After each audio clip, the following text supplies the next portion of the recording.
आज का ये वीडियो हर भारतीय के लिए इतना इंपॉर्टेंट है कि शायद इससे इंपॉर्टेंट कुछ और हो नहीं सकता। एक इंसिडेंट मैं आप लोगों के सामने रखती हूँ ताकि मुझे जवाब मिल सके कि आपकी सोच कैसी है। एक परिवार बहुत पैसे वाला है, बहुत पैसा है उनके पास में। डाइनिंग टेबल है घर में, बहुत महंगा, लाखों का डाइनिंग टेबल है जिसमें खाना खाते हैं। वो बर्तन भी शायद चांदी के हैं, चांदी की प्लेट, चांदी की कटोरी, चांदी का चम्मच। लेकिन उस लाखों के डाइनिंग टेबल के ऊपर और चांदी के उन बर्तनों के अंदर क्या हम दलिया नहीं खा सकते? क्या हम स्प्राउट्स नहीं खा सकते?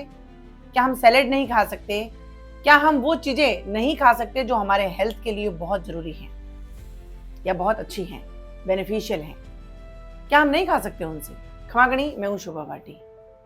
यही बात मैं आप लोगों को समझाने आई हूं।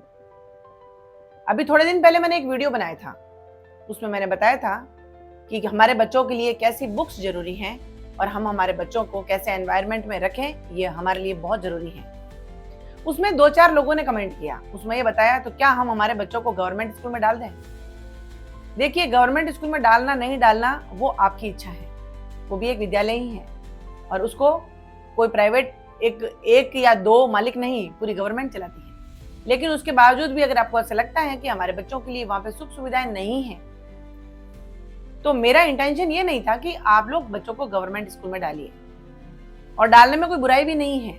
लेकिन अगर आपकी ऐसी सोच है कि नहीं, हमारा तो बहुत बड़ा, हमें इंफ्रास्ट्रक्चर चाहिए, बहुत बड़ी एसी रूम्स चाहिए, एसी गाड़ियां होनी चाहिए, इंग्लिश कल्चर होना चाहिए, डजंट मैटर, समय के साथ में चल रहे हैं और आपको ऐसे एनवायरनमेंट में आपके बच्चों को पढ़ाना है, तो मेरा इंटेंशन वो नहीं था कि मैं ये कह रही हूँ आपको। मेरा कहने का मतलब ये था कि जिस तरीके से लाखों की डाइनिंग टेबल के ऊपर चांदी के बर्तन के अंदर हम दलिया भी खा सकते हैं, क्योंकि बर्तन कोई भी हो, लेकिन हम क्या खा रहे हैं वो हमारी सेहत के ऊपर असर करता है। हमारा शरीर अगर सही है, हमारा स्वास्थ्य अगर सही है, तो हमारा जीवन सफल है।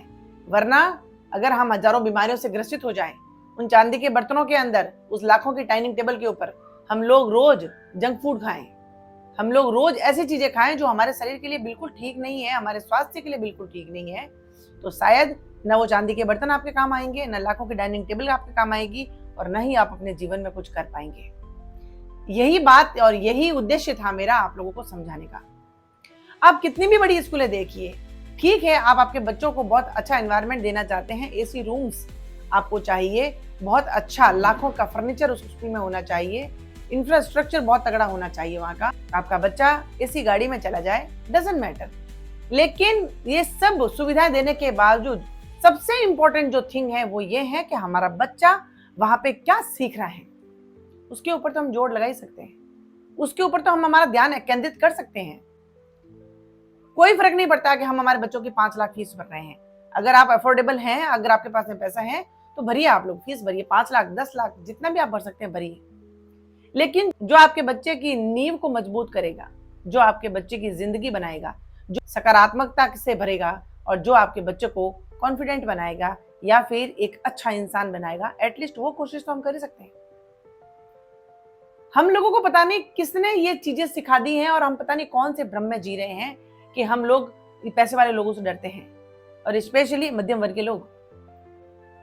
जिस तरीके से हमारे देश का शासन है, हमारे देश में सरकार जनता से चलती है, यानी जनता वोटिंग करती है, तब जाके हम लोग एक लीडर को चुनते हैं। उसके बावजूद भी हम लोग अपने आप को कम आंकते हैं। हम हमेशा अपने आप को इतना कमजोर समझते हैं कि हम लोग किसी नेता के सामने ऊंची आवाज में बात भी नहीं कर सकती। हालांकि सच तो ये है कि हमारी बदौलत वो लोग इस सीट पे बैठे हुए हैं, हमारी बदौलत वो लोग एक नेता बने हैं। उसी तरह से आप एक पेरेंट हैं, आप अपने शरीर का एक अंश यानी आपकी संतान किसी स्कूल को सौंप रहे हैं, आप वहां पे अपनी कमाई का लाखों रुपए वहां पे भर रहे हैं। ठीक है, कोई बात नहीं, अगर मैंने जैसे बताया कि हम लोगों के पास में हो और हम लोग देख रहे हैं, समझ में आ रहा है और वो हमारे लिए इजी जोन है, तो हम लोग एडमिशन ले सकते हैं।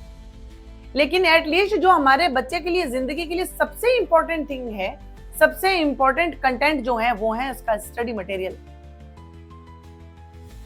एटलीस्ट हम वहां पे आवाज उठा सकते हैं कि कोई बात नहीं, आप फीस लेना चाहते हैं ले सकते हैं, लेकिन हमारे बच्चे एनसीईआरटी बुक्स पढ़ेंगे। बात ये नहीं है कि हम लोग किसी दूसरे पब्लिकेशंस को डिनाई कर रहे हैं या नेग्लेक्ट कर रहे हैं। बात ये है कि जब गवर्नमेंट इस चीज को चूज कर रही है, गवर्नमेंट आप लोगों को ये बता रही है कि सबसे बेस्ट बुक्स ये हैं, यहाँ पे पूरी एक कमेटी बैठ के पूरा एक बोर्ड सिस्टम सिलेक्ट करता है इस बुक्स को, तो फिर हम लोग क्यों नहीं समझ रहे कि ये बुक्स हमारे बच्चों के लिए कितनी जरूरी हैं, हमारे बच्चों की नींव मजबूत करती हैं। और सबसे इंपॉर्टेंट बात मैं आपको बता दूं कि एनसीईआरटी की खासियत क्या है और वो बुक्स हमारे बच्चों के लिए कैसे बेनिफिशियल हैं। वो बुक्स बच्चों की उम्र को मद्देनजर रखते हुए बनाई जाती हैं, जो कि दूसरे पब्लिकेशंस ऐसे नहीं करते। वो बुक्स बताई जाती हैं कि 5 साल के बच्चे को क्या पढ़ाना चाहिए और किस तरीके से पढ़ाना चाहिए, 8 साल के बच्चे को, 10 साल के बच्चे को, 12 साल के बच्चे को या 15 साल के बच्चे को क्या सिखाना जरूरी है, क्या सबसे इंपॉर्टेंट है। ये एक पूरी कमेटी सेलेक्ट करती है, डिसीजन लेती है और उसके बाद में बुक्स को पब्लिक करती है।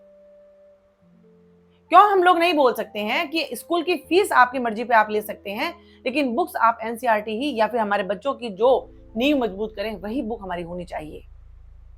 कहाँ जरूरत है इतनी बहुत सारी, जैसे फ्रेंच लैंग्वेज हो गई, पता नहीं कौन कौन सी आईटी की बुक्स हो गई। बच्चा अभी नन्ही जान है, पर 3rd में 4th में 5th में पढ़ रहे हैं, क्यों उनके ऊपर इतना बोझ लाद के हम लोग उन बच्चों को इतना कमजोर बनाने की कोशिश कर रहे हैं।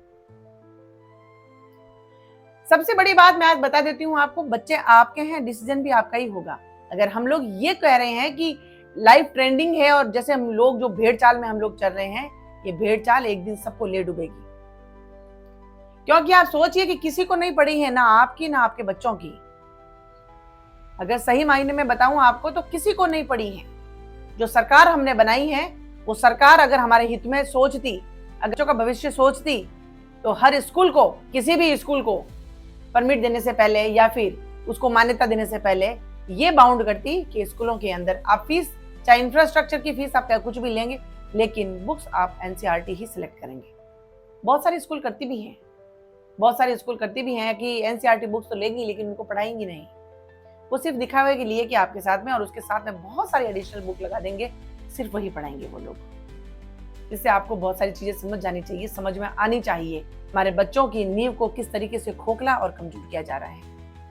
यही कारण है कि बच्चे आते आते, एक एज पे आते आते, 10 तक आते आते इतना टूट जाते हैं, उनको नहीं समझ में आता है, क्योंकि वो बोझ इतना डीप नॉलेज जो उनके कहीं काम नहीं आएगा, वो उनके ऊपर लाद दिया जाता है।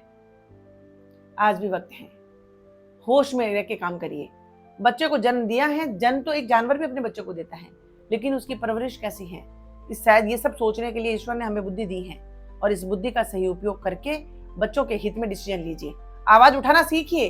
स्कूल में, किसी भी स्कूल में जाके, चाहे आप वहाँ पे 10 लाख भी फीस भर रहे हैं, वहाँ पे हमारा अधिकार है कि हम वहाँ पे बोल सकते हैं। शायद इसी को राइट टू स्पीक कहा जाता है। उनको सदुपयोग करना सीखिए।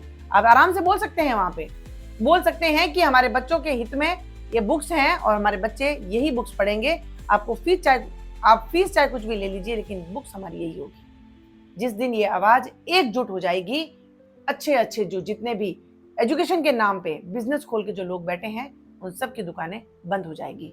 बस देर है तो हमारे आवाज उठाने का, और देखते हैं कि ये मेरी कोशिश कब साकार होती है और कब आप लोग इस चीज को समझते हैं और अपने बच्चे के हित में डिसीजन लेते हैं।